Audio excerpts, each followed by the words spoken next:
একটা গাছ হতে কতদিন টাইম লাগে, কাটতে কেমন সময় লাগে দেখো বন্ধুরা। কাটতে কিন্তু গাছটা সময় লাগে না, কিন্তু সেই গাছটা হতে ম্যাক্সিমাম 20 বছর লাগলো, কিন্তু গাছটা কাটতে 1 থেকে 2 মিনিটে গাছটা কাটা হয়ে গেল।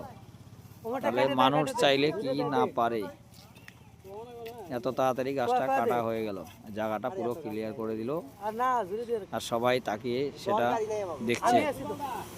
আসলে